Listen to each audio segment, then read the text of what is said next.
the meeting to order. Please stand for the pledge. And also a moment of silence. We can keep in mind the tragic accident that happened this morning in Cheshire.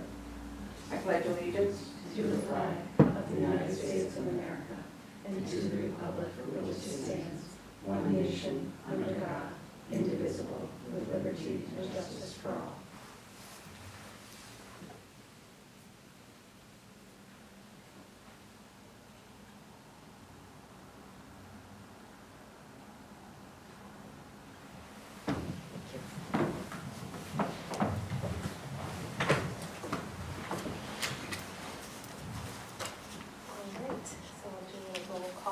Tony Terragini, Ann Harrigan, and Anne Marie Cohen.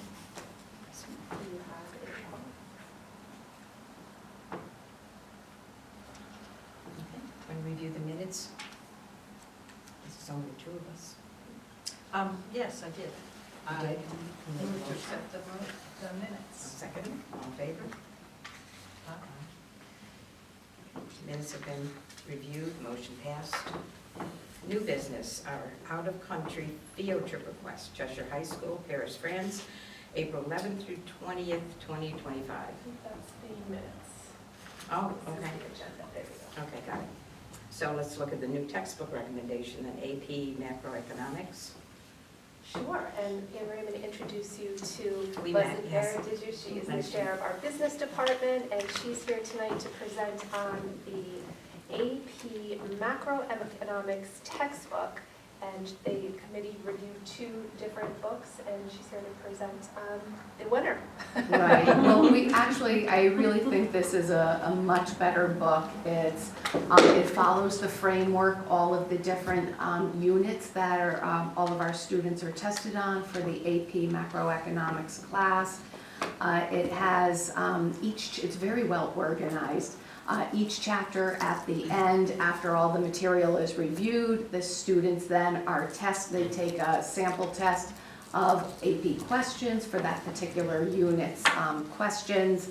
The main reason for the change was the Federal Reserve made changes to to the money supply measures and how our central banks use money policy with limited and ample reserve. And so what is real is now also, these are the books with that updated information so that our students have the most recent information of what's going on when the Federal Reserve makes changes. Any questions? Yeah, how long, because we've had macroeconomics. Yeah, you know what, yes. How long have we been maybe using that textbook? The one that we have now?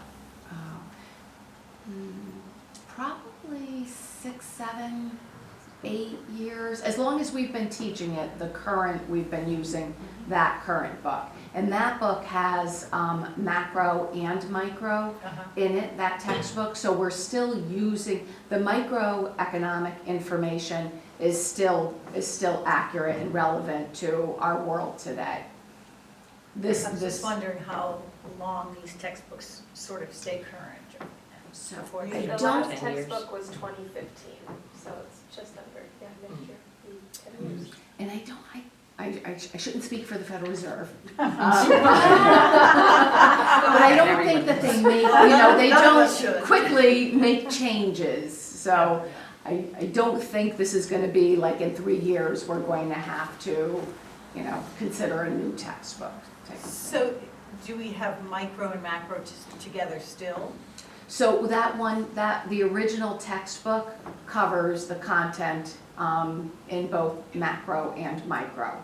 So that textbook won't change. We'll still use it for our microeconomics classes, but this will solely be for our macroeconomics classes. So not all of the macroeconomics is combined with micro, or? No, we teach them separately. So they're taught separately? Yes. With the same textbook right now? Yes, the content is in one textbook right now. Yeah, but different classes? Yes, yeah, completely Okay. different classes. Did a class pilot it pilot the new book at all? Good question, no. So what was teacher input? She did a lot of research. Yeah, I have, there's a whole chart. There's two charts, maybe three charts. She went through and she looked at, This is economics from McGraw-Hill.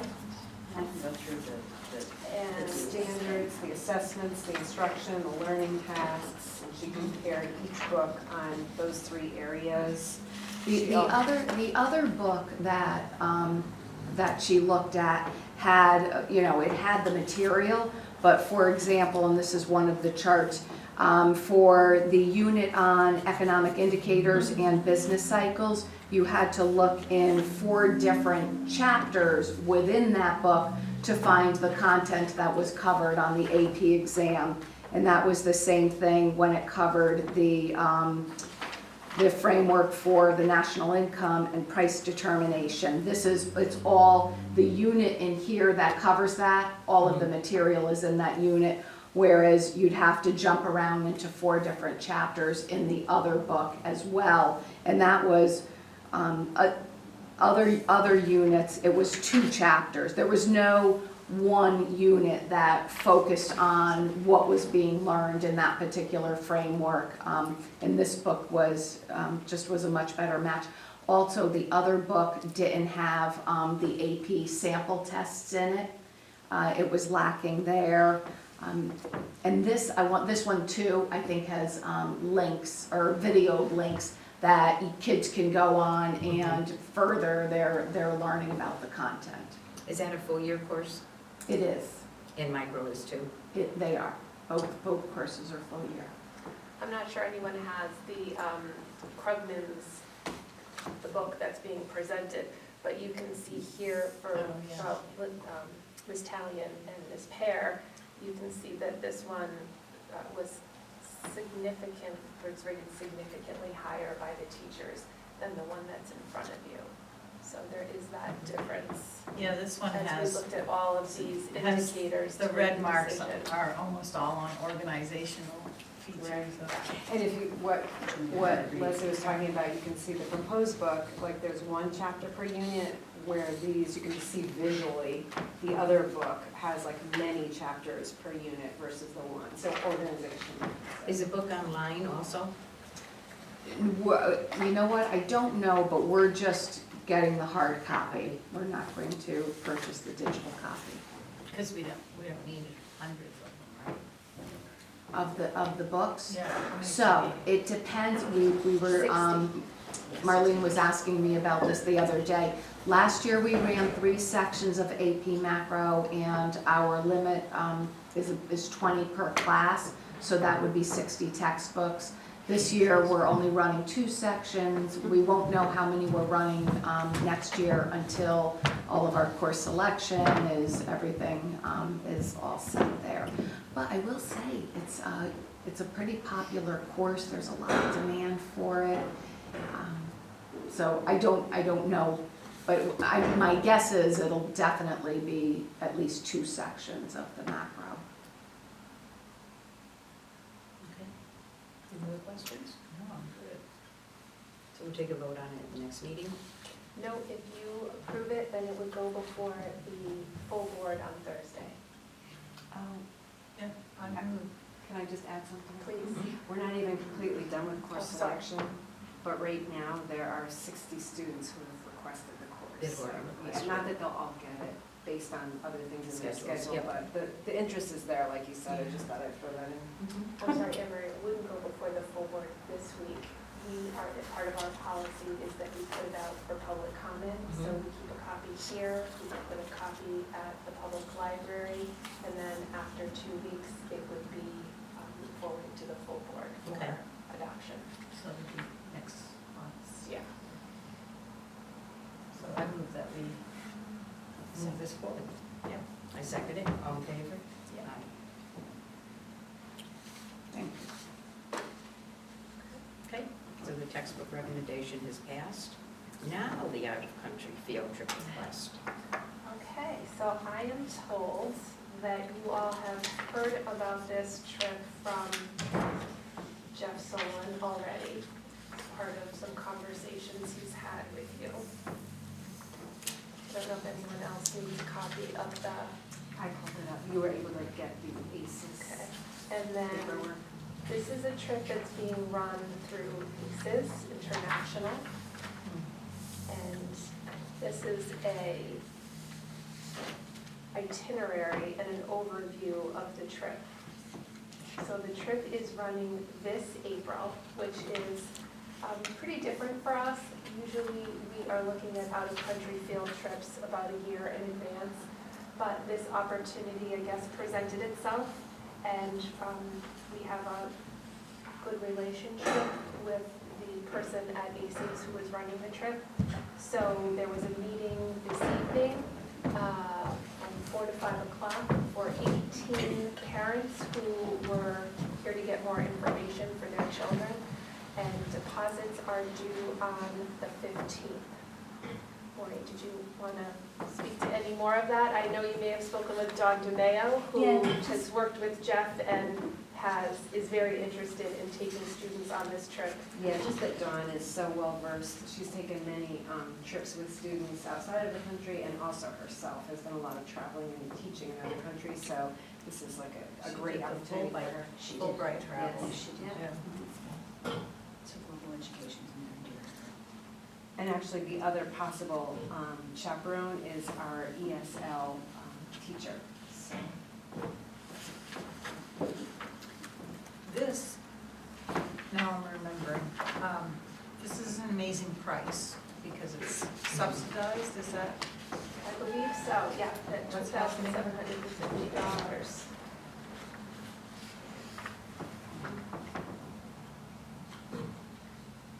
And that's because it's through ACES, is that?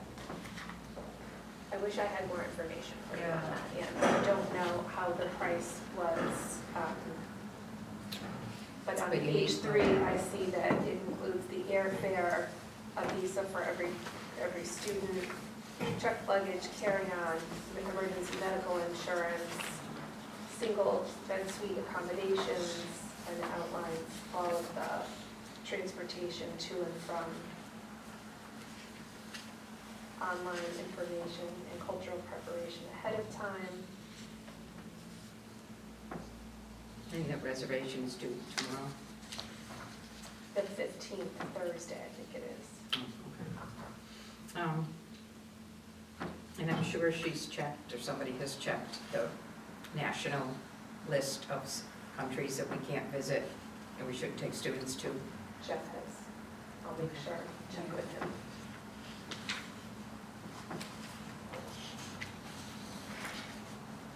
So this says that this 7-day tour for students and educators will be provided a $3,000 valued scholarship to each participating student and educator to support the affordability. So that's why It's such it's a $2,750 per, Yeah. yeah. So are you saying that you have how many students? I don't know how many. When Jeff swung by my office today, he said there were 18 parents coming to the afternoon session today, and that he thought that there were 15 students interested, or they need 15 students to go, something like that. I'll confirm with Dawn once we hear back from the parents. I mean, this says 18, so maybe 18 are interested right now. So it's a 1-to-9 ratio, is that the board policy? For out of country, I think it's at least 1 to 10, but let me pull up the policy It's 1 to while we're 9, here. 12, so it's under that.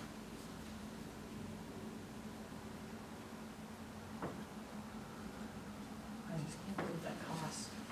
I would jump on that. Are you volunteering to chaperone, Dr. Harrigan? I have to brush up on my Chinese.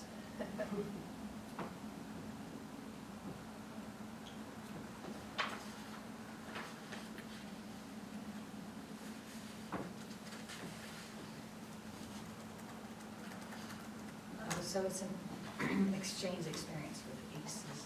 Okay.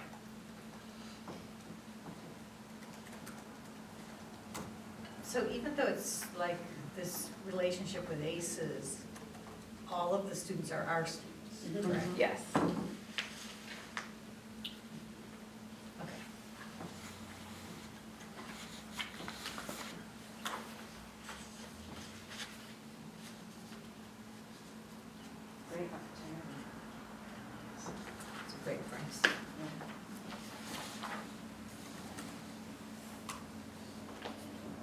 one adult for every 10 working One for 10. 6. Do you have the And then field trip one adult. policy up? Yep. A minimum of one adult chaperone for every 15 students for 7 through 12. Yeah. I think it's the same for every country as And well. that is, let me just double check if that's out of country. It said some of the ACES team will be there too, so.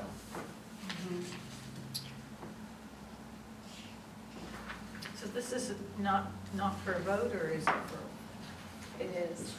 Yeah, require, same thing as the forward to the board for full approval. So this will go to the full board.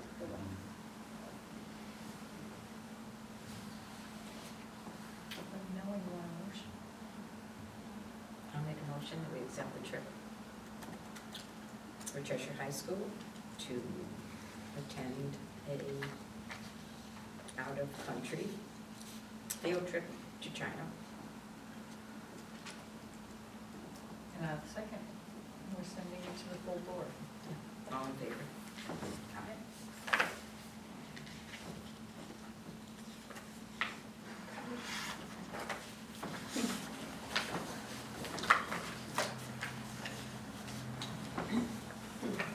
Business?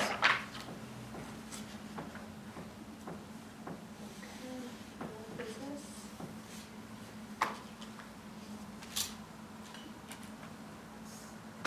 So are we going back to the other trip? The Paris, France one, or is that for another meeting? So we are not going back to that, and I don't know which one of you wants to give an That's update. it. So, in their planning, in the teachers, the two teachers that were proposing this, they haven't gone out of country yet with field trip. And in their planning, the original price ended up increasing. And then when they tried to bring that back down with the agency, they lost the travel agent, not the travel agent, but the person who would be giving guided tours and some of the other places they wanted to see. So for the cost to come down, they lost a lot of what they thought would be good for the students and for some of the reasons they'd be attending the trip. And so they decided not to pursue the trip at this time. So it's unfortunate that they lost the opportunity, but, you know, they tried to provide something for kids. But the price became I far tried too high. I tried to do a travel to Paris at the college level, and the cost was astronomical. You can't get students to pay $8,000 to go for 10 days. Any other old business? No. Okay, time for your update. Okay, so I think you both know that on Monday of last week, we had a follow-up meeting with the CSDE around the right to read waiver. And so I'm not sure, were either of you on the call? I couldn't see everyone on the call. I was on the call, okay. So it was interesting. They certainly were clear that the waiver is ended, that is a closed door, and that they were not going to, you know, relook at any of our information. So we sort of knew that going in based on other conversations that other districts had had. So we sort of prepared an army of information to send them. It was quite a bit of information. It included a scope and sequence of our K-3 reading program for every single one of the 5 pillars of reading or the science of reading.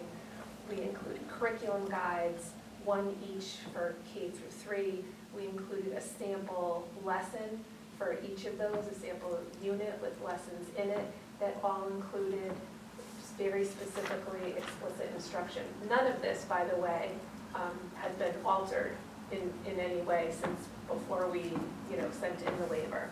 So not only did we email that to everyone, which you all got a copy of, but Kevin and I drove up to the State Department of Education on Friday and hand-delivered these materials to make sure that people had a chance, at least a little advanced chance to look at all of the information, because we're really just left scratching our head that that if someone really took the time to look through these materials, you couldn't help but see the alignment.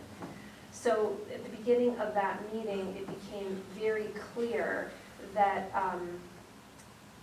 well, our part of our background is that prior to Kevin and I even being on scene, there was a conscious decision that was made after the National Reading Panel released their findings back in early 2000s. And they came out with their findings that talked about the 5 pillars of reading, now known as the science of reading, capital S. And so when the folks who wrote the curriculum, by the way, that was Dr. Deb Burns, who has written many, many books in education and used to be a professor at UConn and worked with Dr. Renzulli.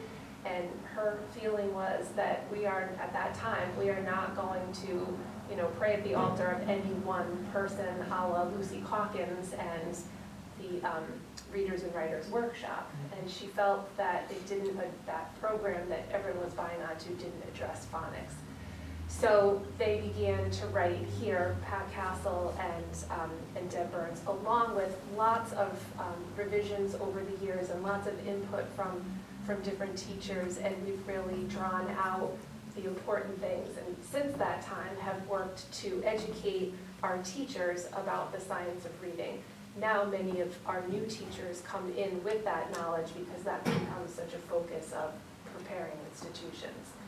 So when we went into that meeting, some of the feedback that we got right off the bat was very specific to these like sound bites or these like titles like Just Write Books and Reader's Workshop.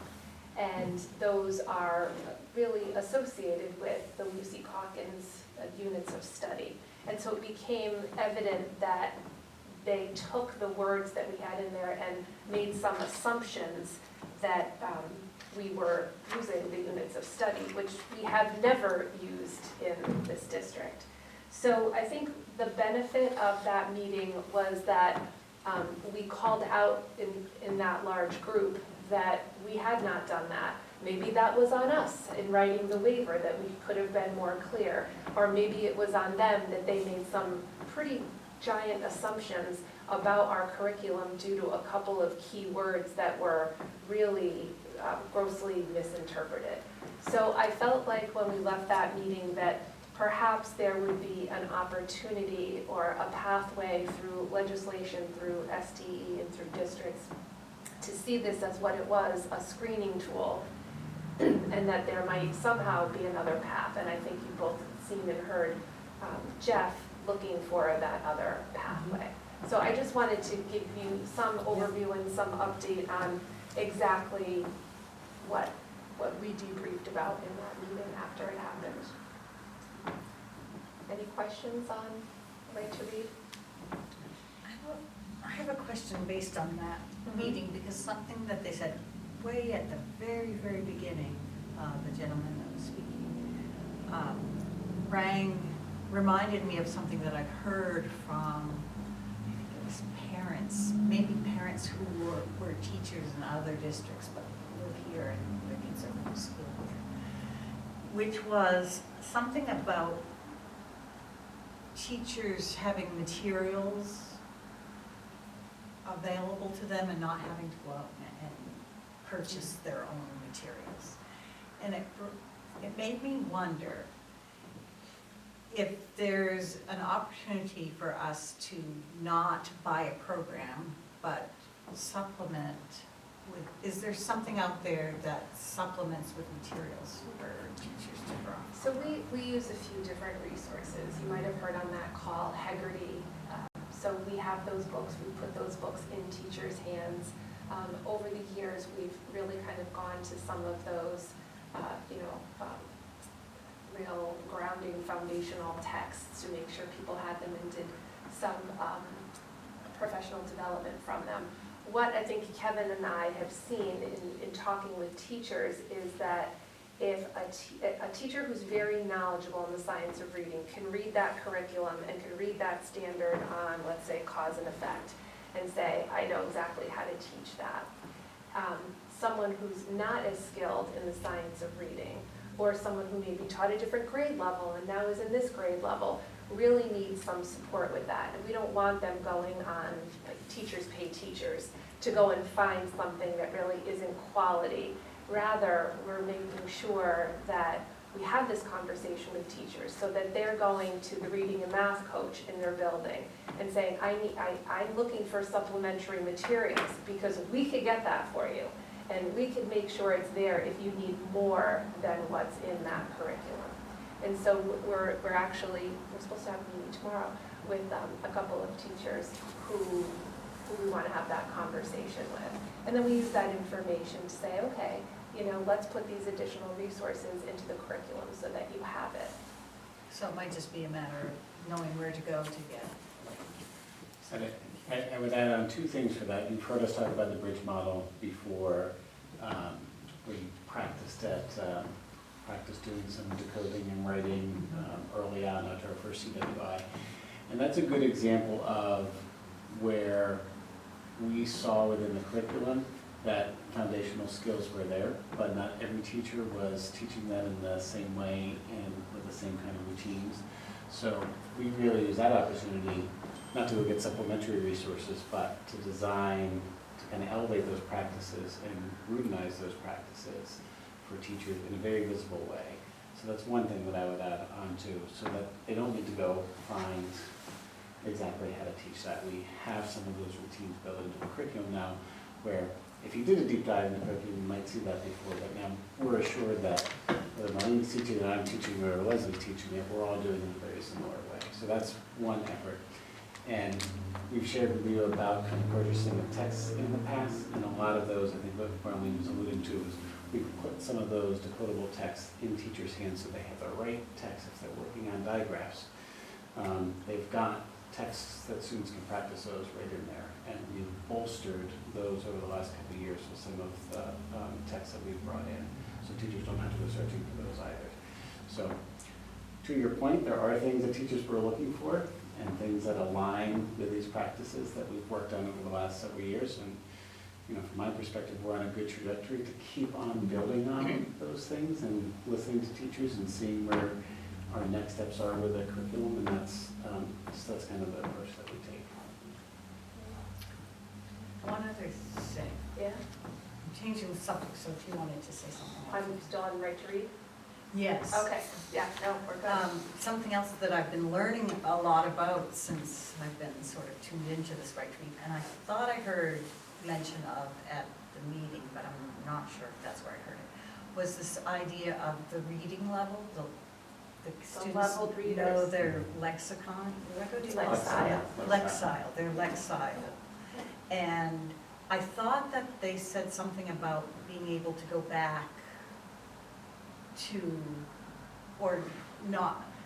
Explain to me how that works with So our there- students in grades 1 through There were a 3. couple of things. They keyed into a series of words called leveled text readers. And then they began to school us on that. And we are already well aware of what leveled text readers are. And I'm going to let Kevin explain to you how their understanding of that is not how we do it here in Cheshire. Yeah. So probably the easiest way to say is we're reading for lots of different purposes. So when we're building foundational skills, we're very much tuned into the skills that students need to have. But we're also responsible for having students read with increasing text complexity.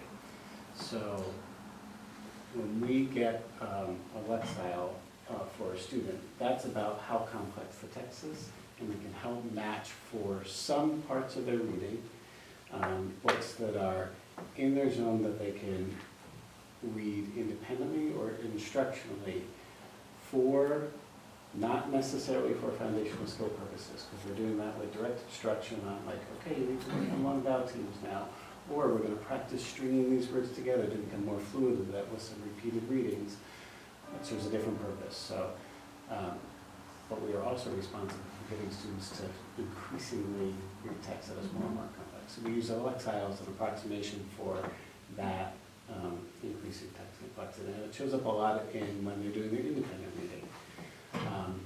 But that's a little bit different than kind of just right books where you would be using that same book to also teach the foundational skills. So we're kind of separate those two out. I thought Is that a fair way to so say the it? idea of text complexity is that our students coming all the way through, when they get to you guys at the high school, can read the social studies and that macroeconomics book. I mean, and we're getting them ready for life. And when they come to college, right? I mean, I frequently walk into 8th grade rooms when the teacher says they can't read the math book, right? Math is a lot of reading. So, yeah, I mean. Not here. You haven't walked into an 8th grade classroom here where a teacher said No, that. but I've been in enough of them, and I'm just using that I as. know you are. It's Yeah. just, somebody catches this and they only catch that bite, I want to Yes, make it's sure. not in Cheshire at all, it's in other school districts, other states actually. But anyways, we, actually, one of the school districts I work in, we had a SOR meeting today with the state. And they were talking about how you want to build into the child the joy of reading, you know? You go all the way up to that piece. But I have, been going to these SOR meetings in our cohort of 7 or 8 districts, just in our cohort. And then there's like 4 other cohorts that are in these meetings every month. The tone has changed, but not, when you started tonight, you said it was very clear. That is very clear. But other things have been, brought into it about,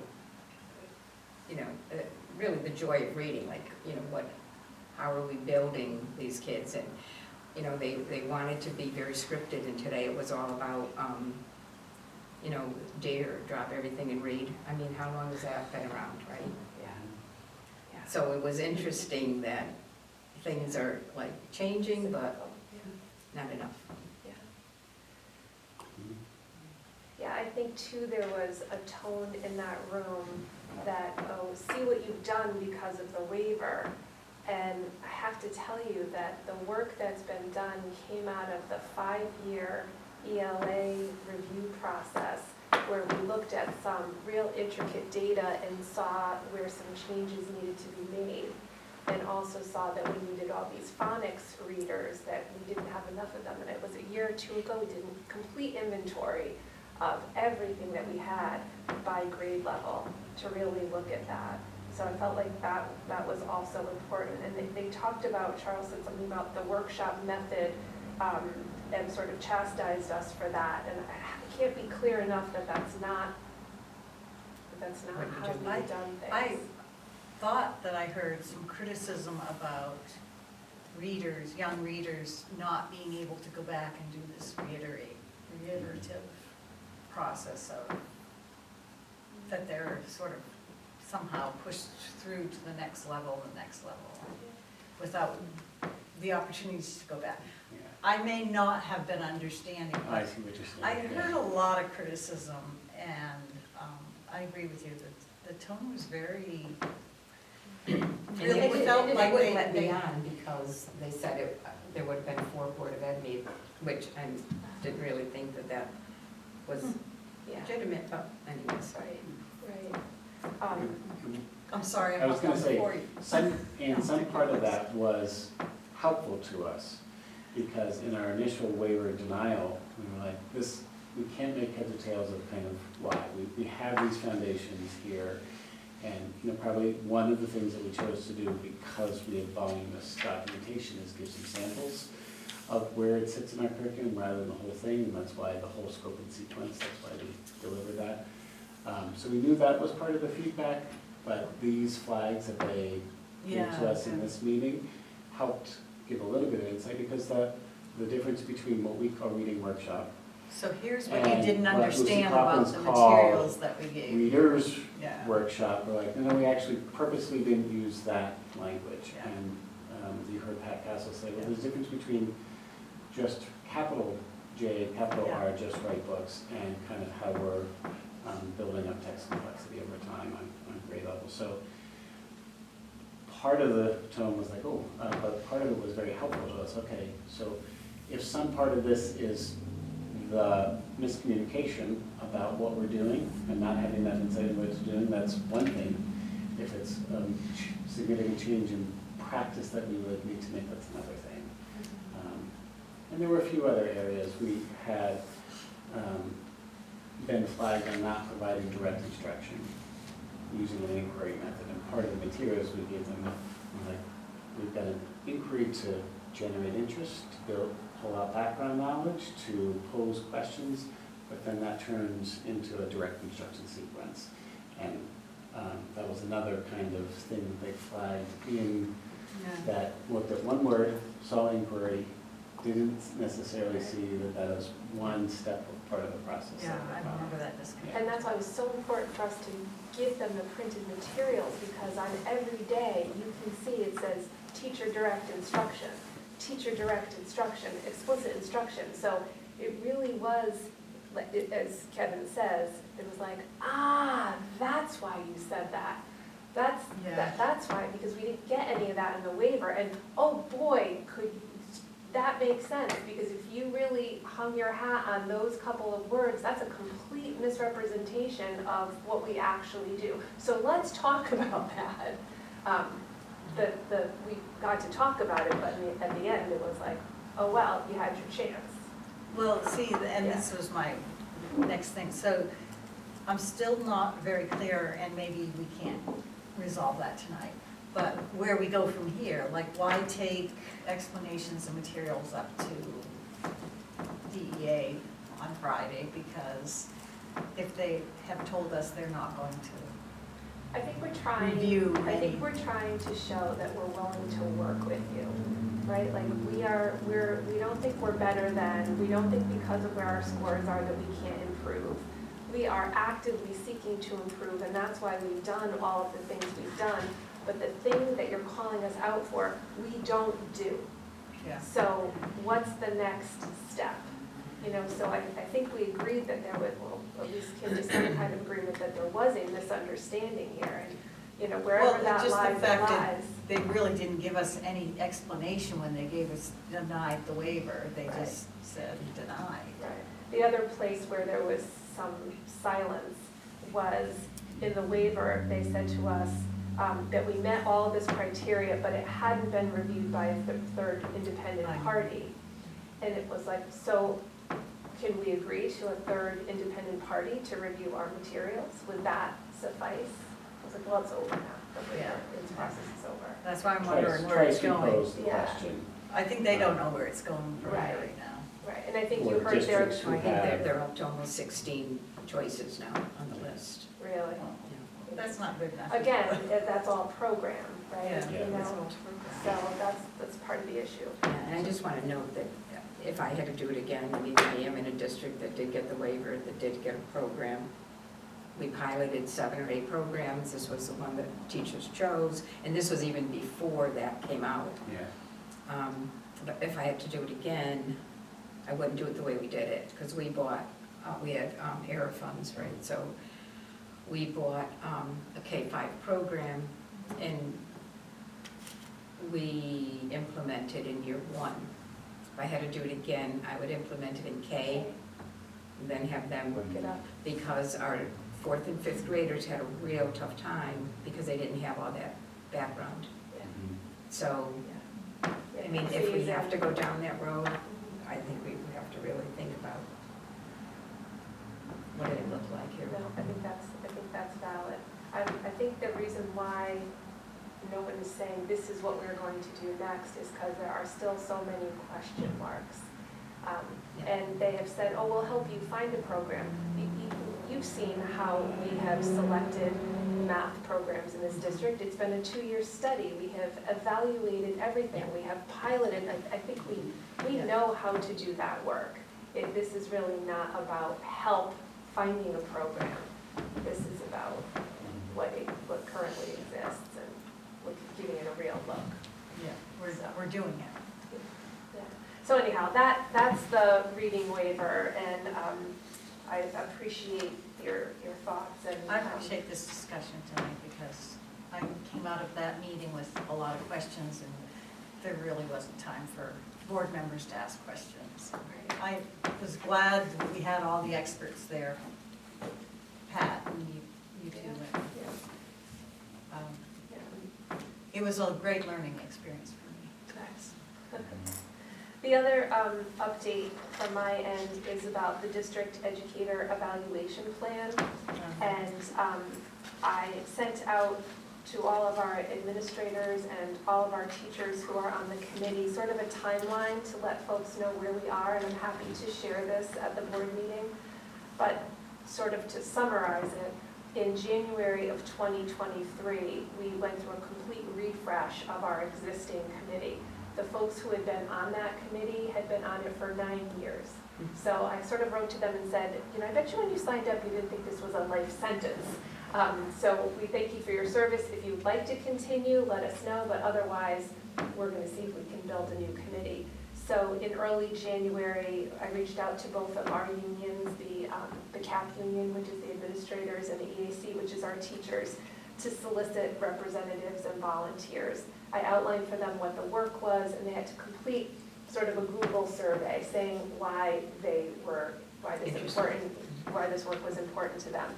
So we ended up with a wide variety of teachers from every single school and from every single role. We have administrators, we have teachers, we have social workers, we have reading and math specialists, we have science teachers who teach advanced science concepts, we have pre-K teachers who are in Smart Start.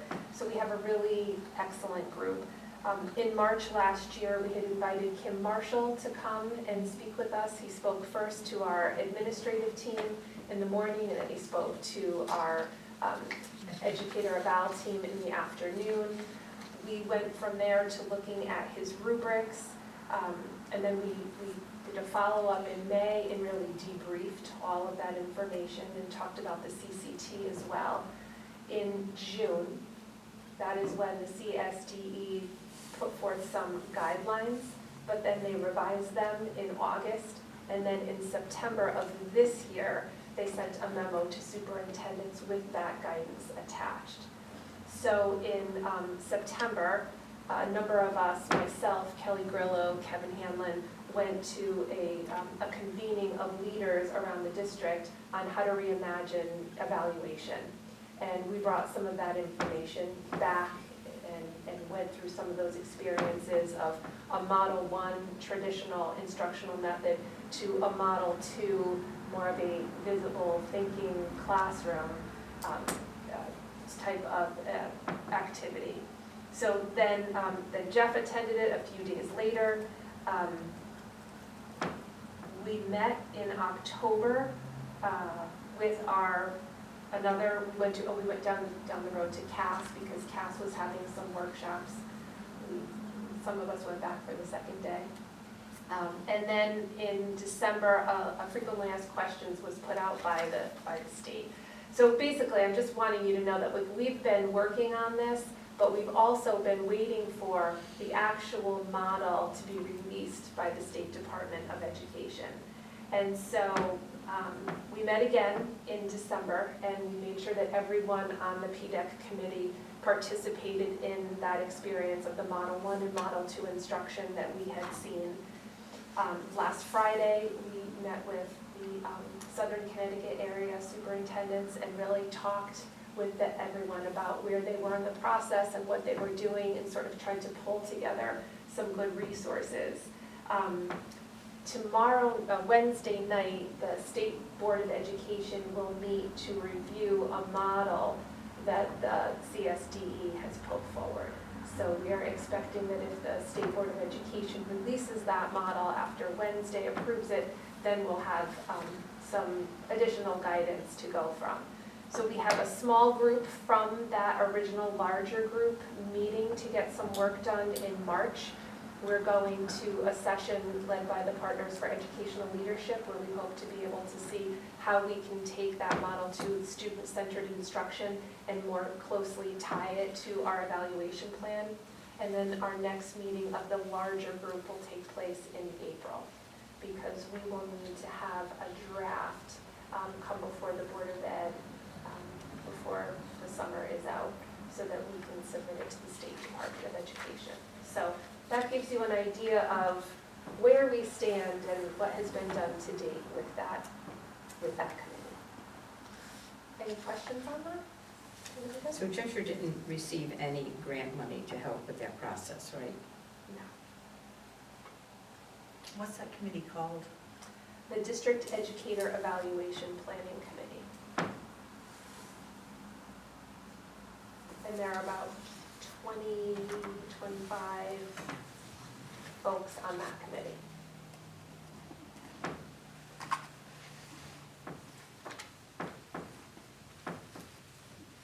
Okay.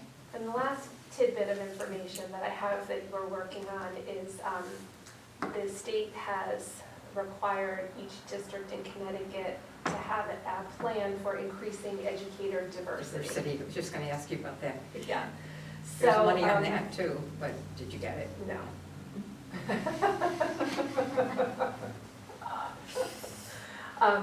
So anyhow, this was a nice topic at our SCASA meeting on Friday. We heard from some folks about what they were doing, and we have a small committee that Jeff's actually setting the date for that. I know it's on the calendar for the next couple of weeks, so we'll What be is that committee called? looking on. That is the Increasing Educator Diversity Planning Committee. So have you pulled any data on that, We have data on on percentages that. of Of our staff? staff, yeah. We did that And pupils. three years ago. We're always looking at it for students. We're looking at it for students and staff, and we've done a number of things over the years to try and increase. Yeah. It sort of ebbs and flows, but it hasn't not necessarily, we've not necessarily seen a large increase.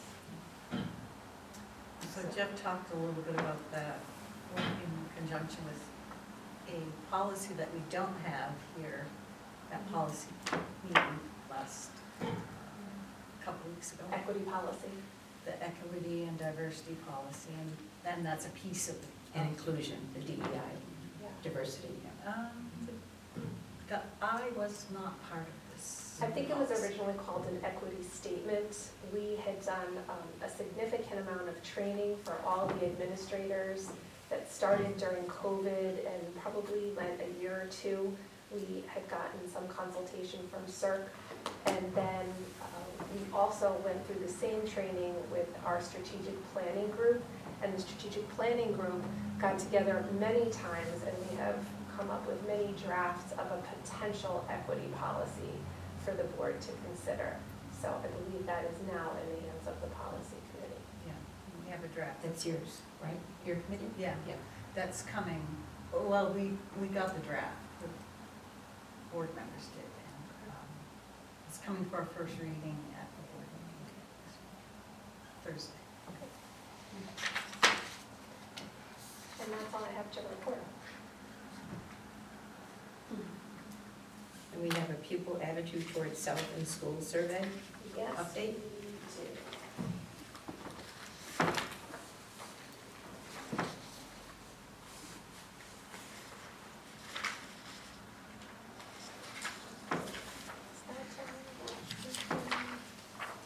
So this is the survey that I have talked to the board about a few times. This was a survey for all of our students in kindergarten through 12th grade. And this is an attempt to learn more about what our students think as we are looking to assess our growth in social emotional learning. And so these indicators, these factors, these 9 factors are what, and it's called Renaissance Fundamentals. PASS was recently bought by a company called Renaissance, so now they're calling it Renaissance Fundamentals instead of PASS. I prefer PASS because I think it really speaks to what this survey is about versus Renaissance, but nobody asked me. So here are a couple of copies to pass that way. We'll pass the pass. Pass to pass. So it stands for Pupil Attitudes to Self and School. And really what this is saying is that if we are really trying to improve the social emotional learning of students, then we should be asking them about their educational experience so that we can know what attitudes they bring to their learning, and we can, make changes where necessary. So if you look at, and I'll just briefly describe what's here.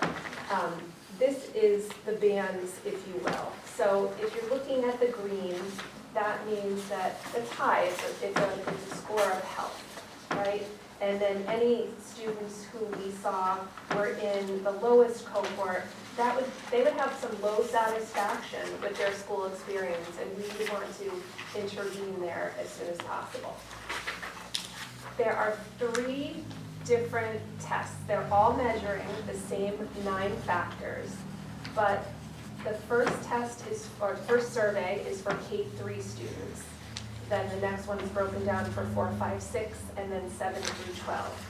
So if you look at the K-3 profile, the first sort of bar is the students in our district and what percentage scored, how high they scored about their satisfaction of feelings about school, preparedness for learning, learner self-worth, and response to learning.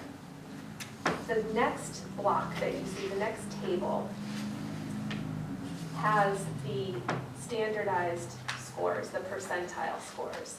So that is based on all of the students in K-3 who have taken this survey and where we sit. So we really need to look at both the mean percentages for our district and look at the standardized scores. I guess the important thing here is to note that the green is an indication of health. So the questions read out loud, how is this done with They K-3? can be read out loud if a child needs them to be read out loud. A teacher could read to them. So for the earlier grades, they can do both. There's a script that the teacher can read, or they can put on headphones. So if you look at 4, 5, and 6, you have all 9 factors. And you could again see what those mean percentages were of how students answered and what their satisfaction levels were. And then you could see what the standardized scores are. And then you have them for 7 through 12. So I want to give an example of how we are looking at this information. What you have in front of you is K-12 district-wide information. But of course, we break this down, we look at individual schools, we look at individual classrooms, and then we look at individual students. So if we came across a student that had a low satisfaction score on factor 1, feelings about school, what we would do is to look to see, does this child have a friendship group? Do they have a group of kids to be with? If not, we would try and set that up. We would create the conditions and the environment where we could start to pair that child up with some peers and help to support some friendships. We would also look at what activities they are joining within the school and make some overtures to link the student up with some extracurricular activities, clubs, after-school groups, things that would help them feel better about school. If you look at preparedness for learning, a student might score low in that area, and then as the teacher, I would then talk to them about building some independent study skills. I might also talk to them about some strategies to aid in concentration, a way for them to revise some of their work to make sure that they could feel better about it and be more prepared for the tasks the next day. Factor 8, attitudes to attendance. This might be a student who doesn't necessarily show non-attendance or might not even be registering as truant, but their attitude towards attendance would indicate that they do not like coming to school. And so there, as a teacher, you would be looking to gather some more information about the child and then put together an action plan to help with that. So this is really a tool for teachers to be able to better help and support in the day-to-day instructional activities that they're providing students. For students who we have significant concerns, that might mean a different type of intervention plan, right? That might mean that, you know, we need to look at them a little more closely, but not just in this one data point, but be looking at their grades, be looking at their attendance, be looking at their behavior, seeing if they needed intervention in other ways. So our team, our administrative team has received some training on this and how to look at the data. This is baseline data for us.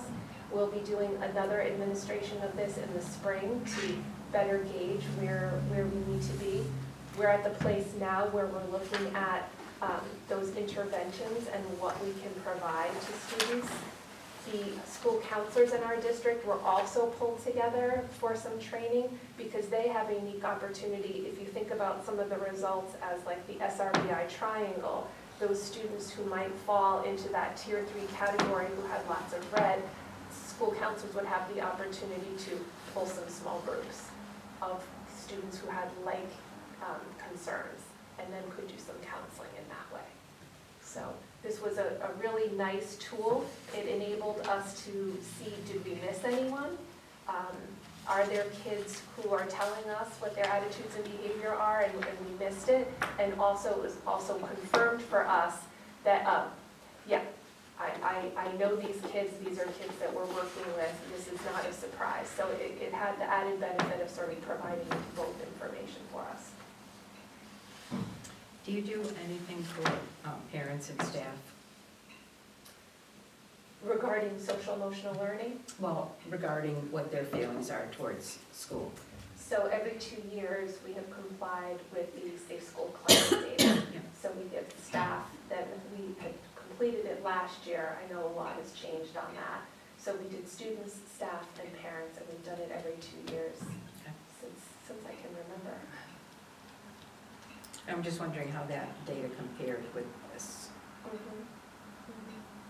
The other thing that I would say we have worked on regarding social emotional learning this year is the state came out with, they originally had K through 3 social and emotional and intellectual habits of learning, and in last March they came out with those same standards for grades 4 through 12.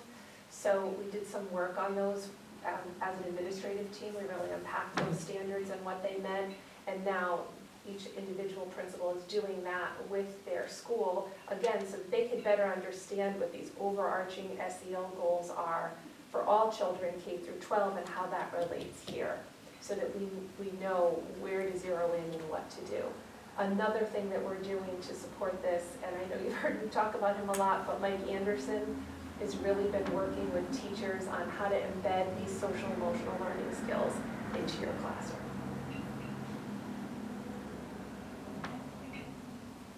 Any questions?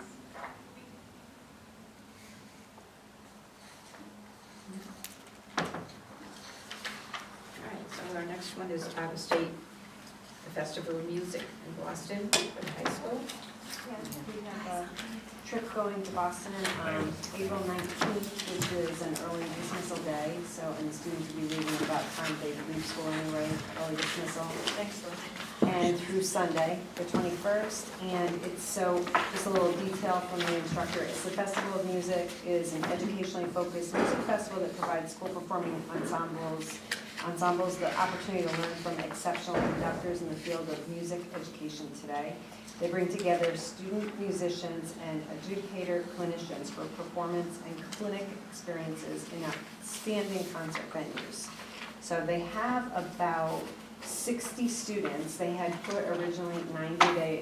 In checking today, they have about 60 students who have decided to go from orchestra, band, and each ensemble gets 45 minutes to perform and then work with the clinicians, the guest conductors, and they're scored by a panel of selected musicians.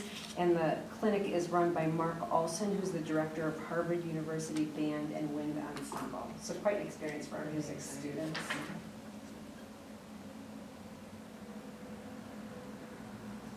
Any questions? Oh, I did many of these when I was. They're great.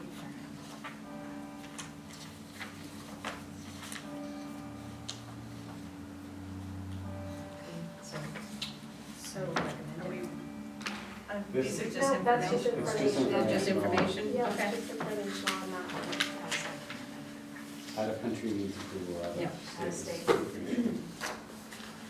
You just need to tell us. To keep you in the loop. Okay, do you have anything else? Do you? Dr. Garvin, do you have anything No, I else? do not. Anyone else? Anything from here tonight that when it comes before the full board, you think we ought to have any more information about? Are you giving us all of this Yeah. material? Yeah, I don't think so. That's enough. If you think of something, let me know. We can get too much information. Yeah.